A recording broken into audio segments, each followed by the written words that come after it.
What's up, everybody? My name is Shannon, and I am still waiting for my Satyr, and today we are talking about Birthmarked by Caragh M O'Brien. Okay, so I still don't really know how I feel about this book. It was a little bit weird, and it was also a little bit predictable, and it was also a little bit out there, but I think I liked it. For those of you who don't know, Birthmarked is kind of a Hunger Games, Maze Runner, Divergent-esque trilogy type book series. There's really nothing quite new there, except we have, the society outside the wall, we have a society inside the wall, and the people inside the wall, obviously, they are the upper class, amazing royalty, citizens, whatever you want to call them, but there's been a lot of inbreeding going on, so they have a lot of recessive mutations starting to show up, and people are dying. So they need children from outside the wall to get some new genes mixed into their gene pool there. And that's where our main character, Gaia, and her family comes into play. She is a midwife, and she has to fulfill a baby quota, which means that the first 3 babies born every month have to go over the wall. It doesn't matter,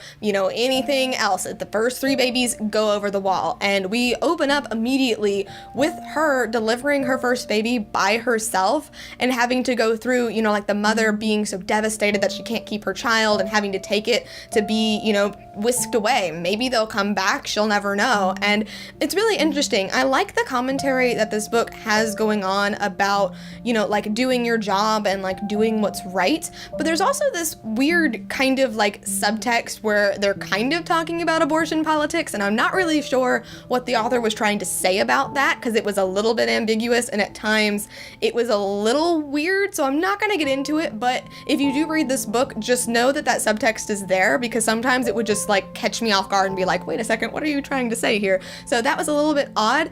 But my main complaint about this book is that the bad guys, which are, the people inside the wall, the protectorate and all that kind of stuff, they're not really evil. They just make a lot of bad choices, and I wish that the book focused on that instead of just saying that they were evil. They're not stealing children to steal children. They're stealing children because they need to fix all of this inbreeding that's been going on, and they find out that there is actually a special suppressor gene that is present in a lot of babies from her sector, and they want to figure out which individuals have it so they can better breed that into their line. And I know, it's people. You cannot control who you fall in love with. That's wrong. You cannot, treat people like cattle, that sort of thing. It might just be my scientist brain working here, but they're not technically doing anything wrong. They're just going about it in a really bad way. And they also don't keep any records. They have reasons for why they don't keep records, but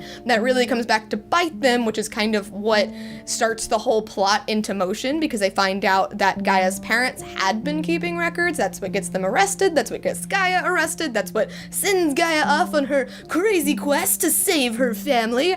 But overall, it was just yeah, they made some mistakes, but I mean, come on, can you argue with them? Incest is generally not a good thing, and you see what happened from incest. We got hemophilia just happening everywhere, and everybody's dying. My other main problem is that the love interest is totally flat. He's so one note, you could copy and paste him into anything and it would just still be exactly the same. He has no personality. There's nothing going on there. Even his backstory, there really wasn't anything to it. I don't know why he was there. And if anything, he just brought Gaia down. He made Gaia seem more clueless and all of that kind of stuff, which Gaia was a little bit irritating. Sometimes she was clueless and sometimes she wasn't. There wasn't a whole lot of consistency there. And she has that typical trope of she's got this burn on the side of her face, so she thinks she's really ugly, and she's always talking about how ugly she is and how nobody could possibly ever think that she's pretty. And of course the love interest there is to tell her that she's beautiful and that sort of thing, which, girl,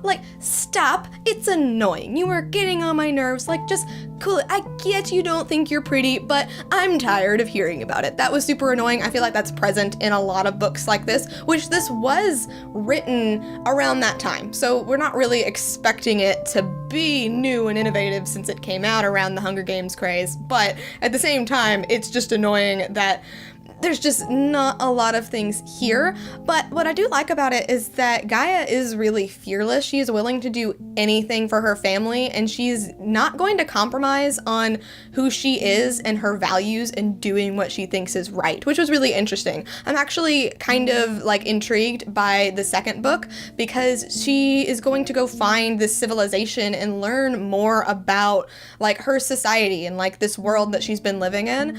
And I think that sounds really cool, but I don't know. It could just end up being a lot like Divergent. You know, she is the Divergent Mockingbird, that kind of thing. So I'm not sure where they're gonna go. I'm not sure if it's gonna be anything new, but I do think it's something that I will probably be reading. Now, I don't know if I would recommend this book. It is really weird. If you like the Chemical Garden trilogy, you'll probably like this book. If you don't, I wouldn't try it because it is out there. It's a little bit strange, and it's also kind of repetitive. You know, we are getting like the same old kind of thing, which is annoying, but I did really enjoy listening to this book, so I am interested in reading the rest of the series, and if this sounds interesting to you at all, then go ahead, pick it up, give it a shot, because you never know, you might end up liking it too. But anyway, thank you guys so much for watching this video. If you liked it, be sure to hit that like button down below, and don't forget to subscribe so you can talk books with me every Monday. That is everything I got for you today, guys.